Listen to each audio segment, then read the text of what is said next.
everybody, I'm Matt from Classic Firearms and welcome back to the channel. We want to present a really cool rifle to you guys again. We have the Sig MCX Spear Light. Sometimes you might see it referred to as the LT. The official designation is Light. And this one is in 5.56. We're going to go over some of the details of the rifle and what makes it so cool and how this is a great setup for this rifle.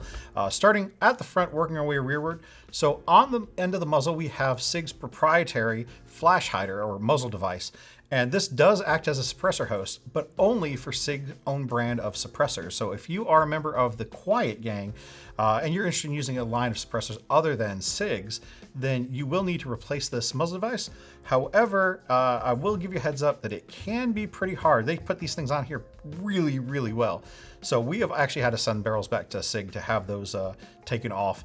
But if you're using Sig's line of suppressors, then you are good to go as is. Moving back just slightly, we have a Steiner D-Ball A3 laser designator, and it is in fact the green one. Now, laser, that would be a really cool word to use if, say, there was a spot to put a word in. So moving on back, we have a Modlite mod button attached to the D-Ball, and we have that set up to be a nice kind of C-clamp right there available to your thumb. It doesn't matter if you're right-handed or left-handed. Where it's at is going to be usable by anybody who may be able to pick this up and hold it themselves sometime. We have some Magpul rail panels to just give you a nice little extra grip. And I think that combined with the BCM vertical grip FDE, it makes for a great way to be able to really secure that into your shoulder.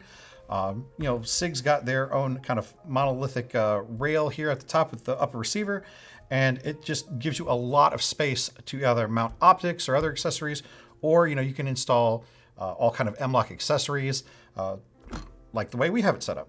You can also add panels of Picatinny if you have something that's not M-LOK attachable. But yeah, this is certainly a really cool front end to the rifle. Kind of talking about what's underneath this handguard, of course, we have the short stroke gas piston system that the Spear is known for. And it really makes it a really reliable, clean running firearm.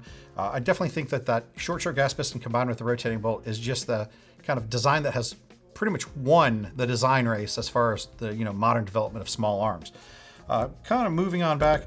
Down here at the bottom, we have a Magpul Gen 3 windowed PMag. Nothing super fancy, but definitely Magpul's one of them, kind of names as far as reliability for magazines.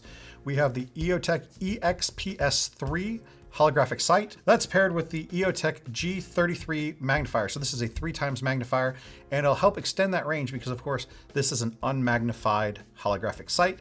So, those are perfectly good out for, say, upwards of 150, maybe pushing it, but certainly out to 100, depending on your eyesight. Obviously, my eyesight could be a little bit better, but with the 3x magnifier, I definitely think you can reach out quite a bit further.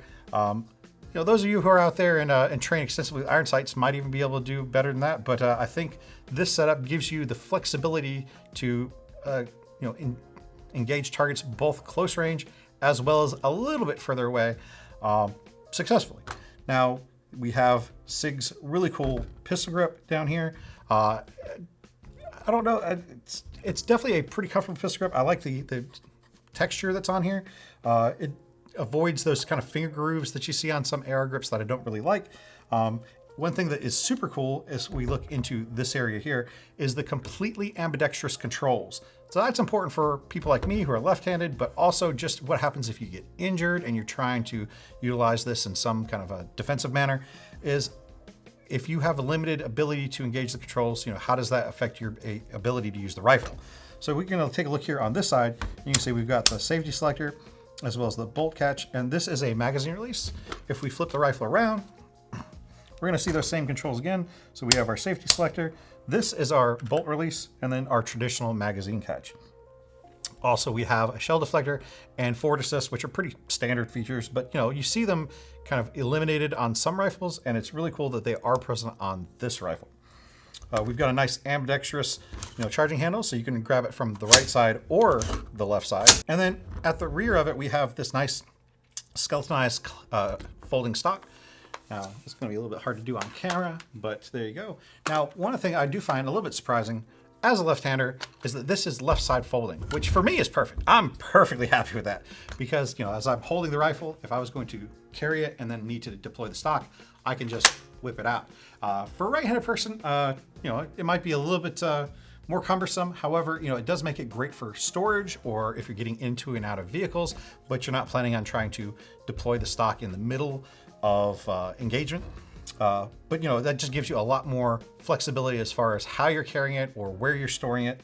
Yeah, and of course, as far as something that we don't have on here, a sling, we do have, you know, QD sling swivels on the both sides of the rear of the receiver as well, and also back here on the stock.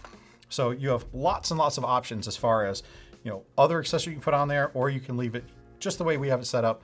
But yeah, absolutely, you know, this is just one of those kind of new rifles that have come out, and I think it's shown a lot of interest by people out there because it's just kind of the pinnacle of our development so far of the AR platform, or, you know, this isn't directly AR, but kind of AR related, right? So again, you know, utilizing that short gas piston means that you're not getting all the fouling from a direct impingement system. You've got a lot of dependability. You know, it's going to work in a variety of very harsh conditions, and you've still got the ballistic 5.56 out there so that you can utilize a variety of loads to engage a variety of targets, a variety of situations. So 55 grain, you know, 62 grain, all the way up to 77 grain. So, you know, this is definitely something that, you know, again, has a wide variety. Speaking of variety, one thing I did kind of skip over, if we look here at this opening here in the rail, you'll see that there is an adjustable gas system on the rifle. That's really important because it is intended to be used as a possible suppressor host. So you have 3 different adjustments to your gas system for regular, suppressed, or like inclement. So that if there is something dirty about the rifle, you know, you can adjust it to a gas pressure that will allow you to run that better, or you can turn that gas down if you're running a suppressed, so that there's less back pressure going into the system.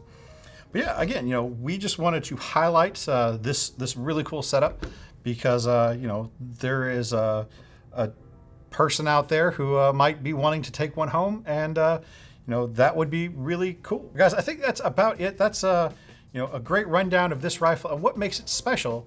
So, you know, we appreciate you coming down to our channel. We appreciate all your views, comments, and questions you guys ask us. And until we see you next time, God bless.